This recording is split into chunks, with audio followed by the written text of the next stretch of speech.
Sarawak kini diiktiraf sebagai gegasi ekonomi baharu di negara ini.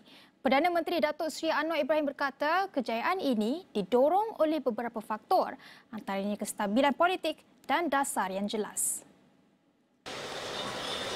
I always reiterate the point that other than political stability, we must have a clear clarity in policies.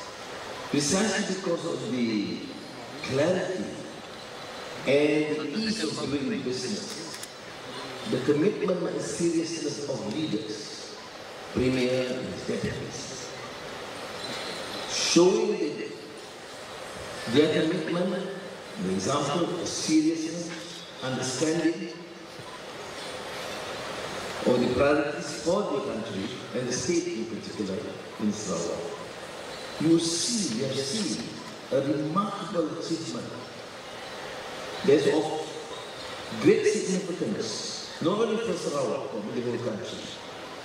Katanya Sarawak bukan hanya membuktikan kemampuannya dari segi penghasilan tenaga, termasuk tenaga boleh diperbaharui, malah melonjak dalam bidang baru seperti transisi tenaga, transformasi digital, kecerdasan buatan dan keterjaminan makanan. Saya sebut tadi bukan sekarang mengejar. Dalam teori ekonomi baru sekarang, dia tak sebut umpamanya mengejar untuk mendapat atau mencapai tahap negara yang lebih maju. Tidak. Dia sekarang kita fikir kalau kita tengok program-program dalam ekonomi madani dan perencanaan kerangka ekonomi Sarawak, dia bukan lagi mengejar, dia leapfrog. Kita lihat umpamanya 5 tahun kebelakangan dan 5 tahun ke depan itu tidak mengikut anjuran atau projection 10 tahun sebelum itu, tidak.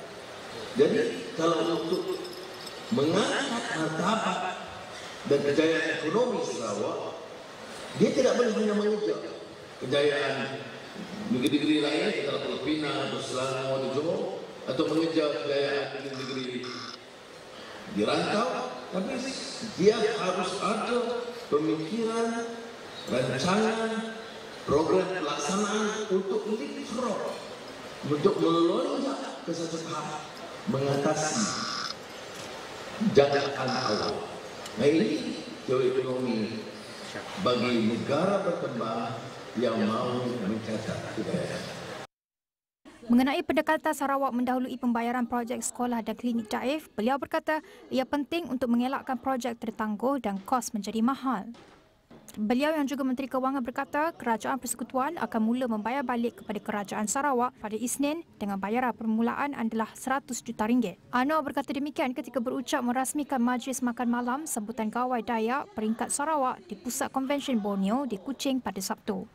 Pada majlis yang sama, beliau turut menyampaikan anugerah olahragawan dan olahragawati Dayak 2024 yang dimenangi atlet tinju, kilat boy dan jago terjun negara, Datuk Pandelila Rino.